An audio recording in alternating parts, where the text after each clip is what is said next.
ሰላም ለእናንተ ይሁን። ይህንን ሚዲያ የምትከታተሉ ሁላችሁም የክርስቶስ ኢየሱስ ሰላምና ጸጋ ይብዛላችሁ። እህታችሁ ሜሮን ድንበሩ ነኝ። ክብር ሁሉ ለአምላካችን ለእግዚአብሔር ይሁን። ዛሬ ወደ እናንተ ብቅ ያልኩት እግዚአብሔር አምላክ በተናገረኝ መልእክቶች በእግዚአብሔር ፊት ተክተን እንድንጸልይ ጥሪዬን ላቀርብ ነው። በመጀመሪያ እግዚአብሔር አምላክ የተናገረኝ መልእክት ስለ ሀገራችን ኢትዮጵያ ነው። የኢትዮጵያን ባንዲራ አሳየኝና ጌታም እንደዚህ ያለኝ በምድሪቱ ላይ ብሔራዊ የሐዘን ቀን እንዲሆን የታቀደ ክፉ ዕቅድ በአየሩ ላይ የተነገረ ክፉ ድምጽ አለ። ይህ እንዳይሆን እየተቃወማችሁ እያፈረሳችሁ ጸልዩ አለኝ። ይሄንን መልእክት የምትሰሙ ሁላችሁም በዚህ ሰዓት ነቅታችሁ ክፉን ድምጽ የጠላትን ክፉ ዕቅድ እየተቃወማችሁ እያፈረሳችሁ እንድትጸልዩ ስል ጥሪን አስተላልፋለሁ። ሁለተኛ አሁንም በምድራችን ላይ ድንገተኛ ጥፋት ሊያደርግ ያለ የጎርፍ አደጋ አየሁ። በዚህም እንጸልይ። ሶስተኛ የአፍሪካን ካርታ አየውና በአፍሪካ ሀገር ላይ ውሃ ወደ ደም ሲቀየር አየሁ። ይህንን ራእይ ካየሁ በኋላ ጌታም እንደዚህ አለኝ፣ ንቁ፣ ተዘጋጁ፣ ጊዜው ደርሷል አለኝ። ስለዚህ ሁላችንም እንንቃ፣ እንዘጋጅ፣ እንጸልይ። በተለይ ስለ ሀገራችን ኢትዮጵያ በዚህ ሰዓት አጥብቀን በእግዚአብሔር ፊት ተክተን የምንጸልይበት ጊዜ ነው።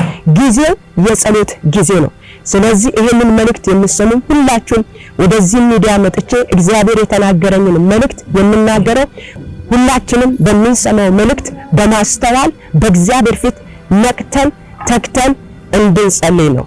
ስለዚህ ሁላችንም በዚህ ሰዓት ስለ ሀገራችን ኢትዮጵያ ስለ ትውልዳችን በእግዚአብሔር ፊት ተክተን ነቅተን እንጸልይ። ክፉ ያለው ጠላት ያለው ጨለማ ያለው አይሆንም። እግዚአብሔር ያለው ደግሞ በእኛም ላይ በምድራችንም ላይ ይሆናል። አምናለሁ። ከመልካም ነገር ውጪ አንዳች ክፉ እንደማይሆን አምናለሁ። ከኛ ግን የሚጠበቀው መቃወም ያለብንን መቃወም፣ ማፍረስ ያለብንን እግዚአብሔር እንዲያፈርስ በእግዚአብሔር ፊት እንጸልይ። ተባረኩ። እወዳችኋለሁ። እግዚአብሔር አምላክ ስለዚህ ሰዓት እናመሰግንሃለን። ብዙ ምህረት፣ ብዙ ቸርነት፣ ብዙ በጎነት ስለበዛልን ስሙ ይባረክ። እነሆ እግዚአብሔር አባት ይህ በምድራችን ላይ ጠላት ያቀደው ክፉ ዕቅድ የጨለማው ዓለም አዋጅ ከምድራችን ኢትዮጵያ ላይ ከአየሩ ላይ በክርስቶስ ስም እንዲሻር ጸልያለሁ። ጠላት በአየሩ ላይ የለቀቀው ክፉ ድምጽ በክርስቶስ ኢየሱስ ስም እንዲሻር ጸልያለሁ። በምድራችን ኢትዮጵያ ላይ የታቀደ ማንኛውም ክፉ ዕቅድ፣ ክፉ አዋጅ በኢየሱስ ስም የተሻረ እንዲሆን ጸልያለሁ። ከዚህ ሰዓት ጀምሮ በየትኛውም አቅጣጫ የታቀደ ክፉ ዕቅድ፣ የታሰበ ክፉ ሐሳብ ሁሉ በስም ስልጣን በጌታ በኢየሱስ ስም የተሻረ እንዲሆን ጸልያለሁ። ለሀገራችን ሰላም፣ ለሀገራችን ከፍታ፣ ለሀገራችን መለምለም መባረክ በኢየሱስ ስም እንዲሆን ጸለይኩ። ሀገራችንን ኢትዮጵያን በሰላም በእረፍት እንድትባርክልን በኢየሱስ ስም ጸለይኩ። ይህንን መልእክት የሰሙ ደግሞ ይህ መልእክት ከሰሙበት ሰዓት ጀምሮ በሰጠን መልእክትና ድምጽ በማስተዋል ነክተው የሚጸልዩበትን ጸጋ እንድታበዛላቸው በጌታ በኢየሱስ ስም እለምንሃለሁ። ሁሉ ላንተ ክብር ይሁን በኢየሱስ ስም አሜን። ጌታ ኢየሱስ ክርስቶስ ይባርካችሁ። እጅግ በጣም እወዳችኋለሁ። ይሄ መልእክት የደረሳችሁ ለሌሎች እንዲደርስ እንዲጸልዩ ሼር አድርጉላቸው። ተባረኩ። ጸጋ ከናንተ ጋር ይሁን። ጊዜው የጸሎት ጊዜ ነው። እንንቃ። በእግዚአብሔር ፊት ስለ ሀገራችን ኢትዮጵያ ተክተን እንጸልይ። ተባረኩ። ሀገራችንን ኢትዮጵያን እግዚአብሔር በሰላም በከፍታና በበረከት ይባርክልን። በደቡብ አፍሪካ እየሞቱ ያሉ ኢትዮጵያውያን ጋር በተያያዘ አንድ ነገር ለማለት ወደድኩ። ስለሚሞቱ ኢትዮጵያውያንና ስለ ሌሎች አፍሪካ ወንድሞቻችን ከመናገር በፊት ታሪክ ያነበባችሁ ሰዎች አንዳንድ ነገሮችን ማግኘት ትችላላችሁ። 1948 እስከ 1994 ድረስ በነበረው ዘመን ደቡብ አፍሪካውያን በከፍተኛ ሁኔታ በሚጨቀኑበትና በሚረገጡበት ዘመን፣ ነጮች እንደፈለጉ በሚያደርጉበት ዘመን፣ በዘር ተለይቶ በሚጨፈጨፉበት ዘመን የደቡብ አፍሪካ ዜጎች ወንድሞቻችን ናቸው፣ ደማቸው ደማችን ነው፣ ስጋቸው ስጋችን ነው በማለት በዓለም መድረክ ታውቃላችሁ፣ ኢትዮጵያ ያልተገዛች ሀገር ናት። በደቡብ አፍሪካ ዜጎች ላይ የሚደረገውን ጭፍጨፋና ግፍ በአደባባይ የተቃወመች ሀገር ኢትዮጵያ ነች። በጣም የሚገርማችሁ ታሪክ ስታነቡ ብዙ ደቡብ አፍሪካውያን ኢትዮጵያ መጥቶ ነው ስልጠና የወሰዱት። ኢትዮጵያውያን ነበሩ ያሰለጠኑት። ኢትዮጵያ ከድሮም ጀምሮ ትልቅ አገር ናት። ሰዎች ራሳቸውን ለመለወጥ ቤተሰቦቻቸውን ለማገዝ በወጡበት በግፍ እየሞቱ ነው። የቤተ ክርስቲያን ትልቁ ድርሻ ለዓለም መጸለይ ነው፣ እናውቃለን። ጸሎት እንዳለ ሆኖ ግን ሁሉም ሰው ተባብሮ ድምጽ ማሰማት አለበት። እኔ ያዘጋጀሁት ፕሮፋይል ፒክቸር አለ። በመላው ዓለም ላሉ ለክራይስት አርሚ ተከታዮች ለሌሎችም ይሄ ጉዳይ ዘር፣ ሃይማኖት፣ ቋንቋ፣ መልክ የሚለይ አይደለም። ሁላችሁም የራሳችሁን ፕሮፋይል ፒክቸር በመቀየር አሁን የሚሰጣችሁን እንድታደርጉና በሶሻል ሚዲያችሁ ላይ ይሄንን መልእክት ሁላችሁም እንድታስተላልፉ እንደ ቤተ ክርስቲያን መሪ ነው ማዛችሁ።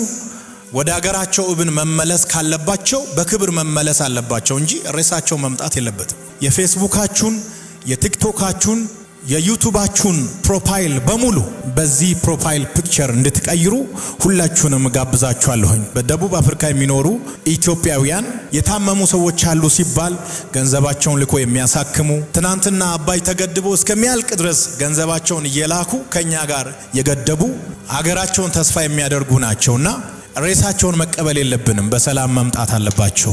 ሁለት ነገር ነው መልእክቱ የሚያስተላልፈው። የመጀመሪያው በግፍ የተገደሉ ሰዎች ፍትህ እንዲያገኙ፣ ሁለተኛው በህይወት ያሉ ሰዎች ጥበቃ እንዲደረግላቸው ይጠይቃል። የፕሮፋይል ፒክቸር መልእክቱ ይሄ ነው። Justice and protection for Ethiopians and other Africans in South Africa።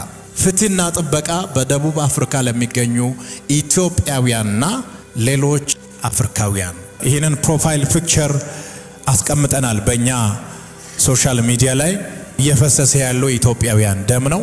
ሁላችሁም ለዚህ ደም ድምጽ ማሰማት አለባችሁ። አንዳንድ ሰው ሀገር ውስጥ የሚሞት ሰው አይደለም ወይ ሊል ይችላል። የነሱ ሁለት ሞት ነው። እዚህ ያለው አባቱን እናቱን እያየ ነው የሚሞተው፣ የሚያለቅስለት አለ። የነዚህ ግን ባል ከሚስት፣ ሚስት ከባል ተለይታ ከሚወዳቸው ልጆች ተለይቶ ነገ ከነጎዲያ ያለው እያሉ የሚወዳቸውን ቤተሰቦቻቸውን ሳያዩ ነው እየሞቱ ያሉት። ስለዚህ በሀገር ውስጥም ከሀገር ውጭም ያላችሁ ይሄንን ፕሮፋይል ፒክቸር ወስዳችሁ በራሳችሁ ሚዲያ ላይ ለአንድ ሳምንት እንድታቆዩ ከታላቅ አክብሮት ጋር መልእክቴን አስተላልፋለሁኝ። ሁላችሁም ባላችሁበት በደቡብ አፍሪካ ለሚኖሩ ኢትዮጵያውያንና ሌሎች ወንድሞቻችን ድምጻችሁን አሰሙ። እግዚአብሔር ሰላምን ያድርግ። የወንድሞቻችን ደህንነት በእግዚአብሔር የተጠበቀ ይሆን። ሕይወታቸው በእግዚአብሔር የተጠበቀ ይሆን። ደህንነታቸው በእግዚአብሔር የተጠበቀ ይሆን። ዘመናቸው በእግዚአብሔር የተጠበቀ ይሆን። መውጣታቸውና መግባታቸው በእግዚአብሔር የተጠበቀ ይሆን። ሰላማቸው በእግዚአብሔር የተጠበቀ ይሆን።